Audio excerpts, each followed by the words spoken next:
Of course they're struggling. Look at the, again, they come out with this, the numbers are rigged, by the way, with the inflation numbers. You go to shadow stats, the inflation numbers are twice what they are. They started rigging these in the 80s and 90s. Oh, the prices of housing went up, what, 47% since they launched the COVID war in 2020? Oh, no, but we're not putting that number in because you have rents and other things. So we're going, the price of steak went up. Oh, yeah, but people changed their diet. So now they're eating different things. So again, it's way worse than what they're saying. Yeah. And again, the prices, inflation's gone, only went, yeah, but how much of the price has gone down? Oh, how about your car insurance, huh? Oh, the people aren't getting it anymore. When you look at the real numbers, the people, again, I call us the plantation workers of Slavelandia. 1% in America owns 54% of all the equities. And then you put the 10% in, it's over 90%.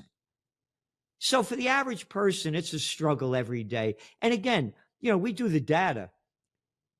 Everything's changed. Everything.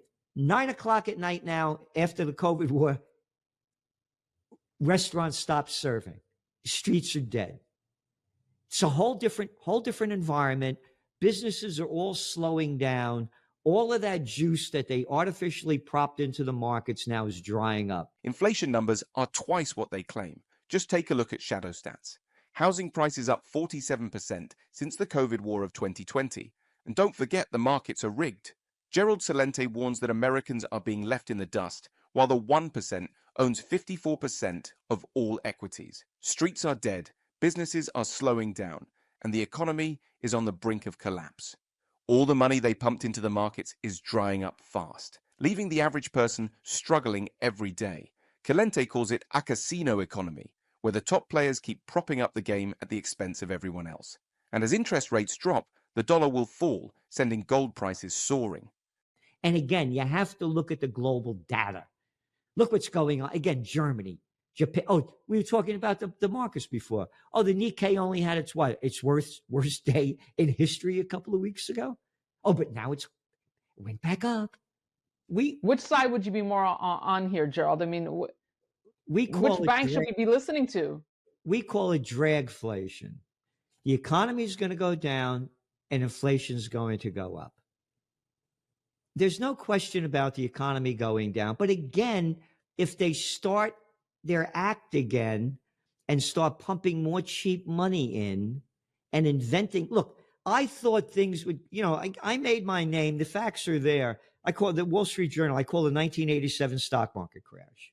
I call the Asian currency crisis, the dot-com bust. Took out the domain name, the Panic of 08 in 2007. I thought things would crash in 2012. They did not teach me about zero interest rates or quantitative easing in Economics 101 or graduate school. They'll make up any crap that they want to keep the crapshoot going. It's a gambler's market. They call them investors. It's a casino. And the casino owners are going to do everything they can to keep propping it up. So maybe the truth lies in the gold price, Gerald. You see the new highs gold is making. What's it telling us? What's one of your top trends for 2024 from the Trends Journal? A golden year for gold. It's very simple. All right, we're talking about lowering interest rates. The lower interest rates go, the deeper the dollar falls. The deeper the dollar falls, the higher gold prices go. This isn't rocket science. And the only reason the dollar's strong is because not because of the $35 trillion debt, not because when you put the real debt in with Social Security and all the payments coming in, it's over like $300 trillion. The dollar is only strong because of the high interest rates. When the interest rates go down, the dollar goes down. And then we're seeing all the information coming out about the BRICS and how so many countries are disgusted with the United States' geopolitical and economic hegemony. They've had it. Again, we called it golden year for gold. And we could see gold hitting $3,000 this year an ounce. Gerald, let me ask you this though. So why don't they say, okay, forget, we want to keep the dollar propped up at all costs. So let's not do rate cuts. I mean, why do you feel they're going to be forced to do those cuts? They're going to force to do the cuts in the run up to the election. They want to juice the markets. They want to prop it up before the election. That's the way we see it. They do it all the time. And we think they're going to, again, you got Janet Yellen, the Treasury Secretary, who's a former Fed head. I mean, they're running the show. You know, I'll take a quick story. You saw the pictures when you were up here. There's a picture of me and John Connolly. John Connolly was the governor of Texas that took the bullet in the back, sitting in front of Kennedy. It was a picture of me, him, and his wife in front of the book depository, 1992. He wanted to meet me because in this book, Trend Tracking, that I wrote, Far Better Than Megatrends, Time Magazine, I had forecast a new third party, someone like Ross Perot. This is 2 weeks before the election in 92. I'm making a very long story short. As we're going back into the Anatole Hotel, he said to me, I read your book, a fine piece of work. And he said, I know your heart's in the right place. He said, well, you don't have a clue what's going on. And neither do the American people. Because if they did, there'd be a revolution in this country. This is the same John Connolly, the Democratic governor of Texas that took the bullet in the back, was the Treasury Secretary, Republican, under Richard Nixon, that took us off the gold standard. All right? That's what's going on. They'll do anything they can to keep. I wonder what he saw, Gerald. Well, he saw what a fraud it was. People forget, again, I grew up during the Vietnam War. Inflation started to skyrocket because of all of the money going into the war, all the money that they were pumping into the 70s. I remember when it was I remember getting a 10% raise in my job, and everybody did. That's how bad inflation was. They did this to put in more cheap money because they didn't have to back it by gold, and they haven't stopped doing it. I never asked you this question, and it's kind of going off on a tangent, but you just made me, gave me an idea to ask you it. Do you think the gold's in Fort Knox? I don't believe a damn thing that these liars. Saddam Hussein has weapons of mass destruction and ties to Al-Qaeda.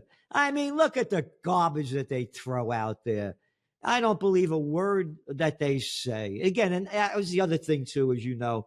I was the assistant to the Secretary of the New York State Senate, worked on major political campaigns, Westchester County. I've been with presidents, prime ministers, and princes.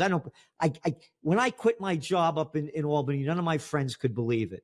I said, no, I'm not going to suck my way up to get to the top. That's not my trip. My best friend, Brian Donahue, may he rest in peace, his wife became the lieutenant governor in the Pataki.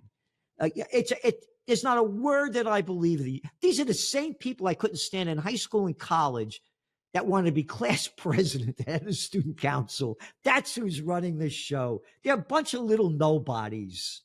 And they'll lie and lie and lie and steal and cheat. Look at the lies. Look at the lies that they told us when the banksters bailed out the banks when everything went bust in 2007, 2008. Look how they lied, and the trillions of dollars they dumped into J.P. Morgan, Citigroup, one after another without telling us anything. Was it $29 trillion? $29 trillion the Federal Reserve dumped in to the banksters, according to the Levy Institute at Bard College. Thanks for watching today's video. To quickly recap, Gerald Celente shared some hard truths about the US economy. Inflation is much higher than the official numbers show. Housing prices have soared, and the markets are being manipulated to benefit the top 1%. Meanwhile, everyday Americans are left struggling as businesses slow down and the economy teeters on the edge. As interest rates drop, the dollar weakens, and gold prices continue to rise. It's a sign of the deep financial trouble ahead.